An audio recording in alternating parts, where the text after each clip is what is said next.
Cook, and in this LaBLiFe video we're going to look at an analog melting point apparatus. Before, in a previous video, we looked at a digital version, but you can see already that there's quite a bit of difference.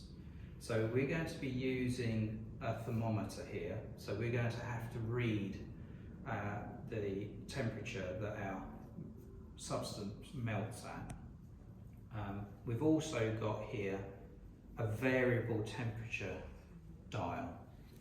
And you can see here that we've got three different ranges. We've got a low, a medium and a high range. So the low range has a maximum temperature of around 60 degrees Celsius, and the medium range has a maximum temperature of 160 degrees Celsius to 180 degrees Celsius. Now, we're measuring a substance that our A-level students have produced from their required practical. They've produced a sample of aspirin, and we know that aspirin has a melting point of 135 degrees Celsius. So we need to use the medium range on the dial here.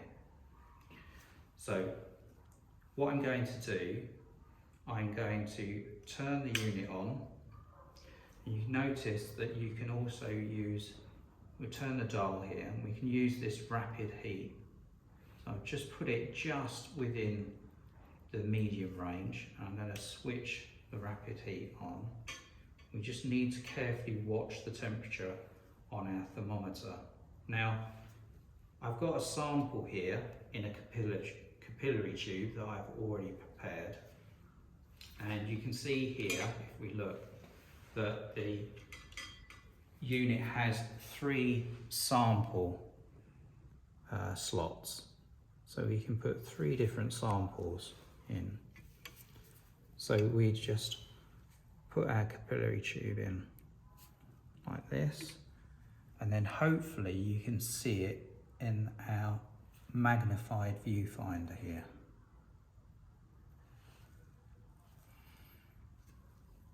So our unit is heating up,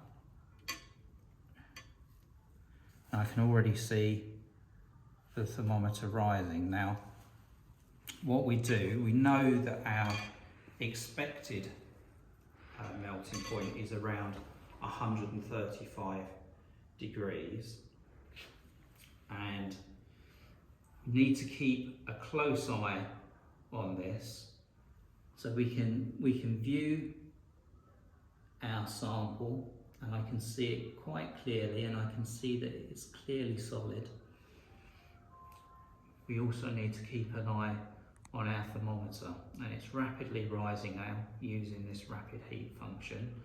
And once it gets to around 100 degrees, maybe 110, 120, switch this off and rely on the normal temperature heat on the dial. You must keep a constant view on your sample and try and keep a look on the thermometer to make sure that you get an accurate reading. So hopefully the sample that we've got is pure enough that it should go and begin to melt between 134 and 135 degrees C.